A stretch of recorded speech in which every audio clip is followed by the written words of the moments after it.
ప్రజాకవి గద్దర్ ఉద్యమ గేయాలతో కోట్లాది మంది ప్రజల హృదయాలను దోచుకున్నారని పలువురు నాయకులు పేర్కొన్నారు. ప్రజాకవి గద్దర్ వర్ధంతి సందర్భంగా ఘనంగా నివాళులర్పించారు. స్థానిక రైల్వే స్టేషన్ రోడ్లోని ఎస్సీ, ఎస్టీ, బీసీ మైనార్టీ ఐక్యవేదిక ఆధ్వర్యంలో ప్రజాకవి గద్దర్ వర్ధంతిని మంగళవారం నిర్వహించారు. ఐక్యవేదిక కార్యాలయంలో వ్యవస్థాపక అధ్యక్షులు అఖిదాస్ కిరణ్ కుమార్ నేతృత్వంలో జరిగిన ఈ కార్యక్రమంలో పలువురు ప్రజా సంఘాల నాయకులు పాల్గొని గద్దర్ చిత్రపటానికి నివాళి అర్పించారు. ఈ సందర్భంగా ఆయన సేవలను స్మరించుకున్నారు. అదేవిధంగా చుండూరు అమరవీరుల 33వ వర్ధంతి సందర్భంగా చుండూరు రక్తక్షేత్రం వద్ద ఉదయం జరిగిన కార్యక్రమంలో పాల్గొని నివాళులు అర్పించారు. ఎస్సీ, ఎస్టీ, బీసీ మైనార్టీ ఐక్యవేదిక, Ambedkar mission, JBM federation, Ambedkar సేవా ట్రస్టు తదితర సంఘాల నాయకులు పాల్గొని చుండూరు అమరవీరులకు శ్రద్ధాంజలి ఘటించారు. ఆయా కార్యక్రమాల్లో అఖిదాస్ కిరణ్ కుమార్తో పాటు Madira Seshaiah, doctor Kanaparthi Abraham Lincoln, Sandeep, Kattevarapu Devanand, Betala Bhushanam, Kanaparthi Ezra, Unnava Solomon తదితరులు పాల్గొన్నారు. ముఖ్యంగా గద్దరు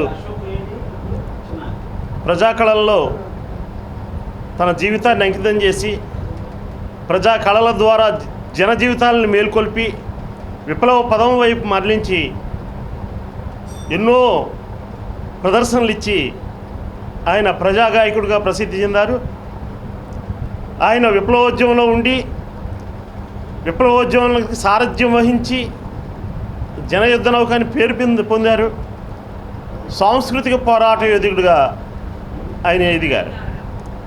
ఆయన తన జీవితం మొత్తం ఆశాంతం ప్రజా ఉద్యమాలతో గడిపి ప్రజా ఉద్యమాలతోనే ఆయన ఊపిరి వదలటం అనేది మరి ముఖ్యంగా అది చరితార్థమైన విషయం.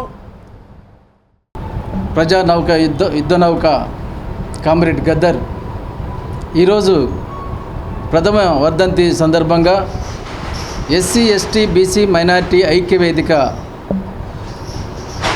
అఖిదాస్ కిరణ్ గారి ఆధ్వర్యంలో ఈరోజు ఇక్కడ ఈ వర్ధంతి కార్యక్రమం ఏర్పాటు చేయడం జరిగింది. ఈరోజు చుండూరు ముత్తవీరులకు నివాళులర్పించి అదేవిధంగా అదే రోజున గత సంవత్సరం మరణించినటువంటి గద్దర్ గారిని కూడా నివాళులర్పించాలనే ఉద్దేశం మీద ఈరోజు ఈ సమావేశం. ఆయన పాట ద్వారాను, ఆయన నృత్యం ద్వారాను, ఆయన కవిత ద్వారాను, ఆయనకున్నటువంటి కళ ద్వారాను ప్రజలను చైతన్యవంతపరిచి సమాజంలో ఉన్నటువంటి రుగ్మతల్ని రూపుమాపడం కోసం నిరంతరం శ్రమించినటువంటి వ్యక్తి కామ్రేడ్ గద్దర్. కోటాను హృదయాలని గెలుచుకున్నటువంటి ప్రజాగాయకుడు గనక ఈరోజు చుండూరు అమరవీరులు, అదేవిధంగా ఇక్కడ మరి గద్దర్ గారిని కూడా జ్ఞాపకం చేసుకోవటం మాన్యశ్రీ శ్రీ పివి సునీల్ కుమార్ గారు స్థాపించినటువంటి అంబేద్కర్ ఇండియా మిషన్ తరపు నుంచి జోనల్ ఇన్ఛార్జిగా మరి మదిర శేష సారథ్యంలో ఈ రెండు కార్యక్రమాలు కూడా జయప్రదం చేయడం జరిగింది. అందరికీ జై భీములు. ఈరోజు ఎస్సీ, ఎస్టీ, బీసీ మైనార్టీ ఐక్యవేద ఆధ్వర్యంలో ప్రజా గాయకులు, ప్రజా యుద్ధ నౌకైనటువంటి కీర్తిశేషులు గద్దర్ గారి యొక్క ప్రథమ వర్ధంతిని ఇక్కడ ఏర్పాటు చేయడం జరిగింది. ఎందుకంటే ప్రజా గాయకులు గద్దర్ గారు తన పాట ద్వారానే అనేక మందిని ఉర్రుతూగిలించి ఈ ప్రజా ఉద్యమంలో కూడా ఎంతోమందిని ఉత్తేజపరిచారు. ఆ ఉత్తేజపరిచిన వారిలో కూడా అనేక మంది వారి బాట పట్టి అనేక సామాజిక ఉద్యమాల్లో కూడా పయనిస్తూ ప్రతి ఒక్కరు కూడా సామాజిక బాధ్యతను గుర్తెరిగి వారు కూడా చాలామంది ఉద్యమ బాటలో నడుస్తున్నారు. చాలామంది వారికి స్ఫూర్తిగా కూడా ఈరోజు మనం అందరం కూడా వారిని గుర్తు చేసుకోవాల్సిన అవసరం ఎంతైనా ఉంది. అదేవిధంగా ఈరోజు 33 సంవత్సరాలు దాటి 34వ సంవత్సరంలోకి వస్తున్నటువంటి చుండూరు అమరవీరుల వర్ధంతిని కూడా పురస్కరించుకొని ఈరోజు ఘన నివాళులు ఏర్పాటు చేయడం జరిగింది.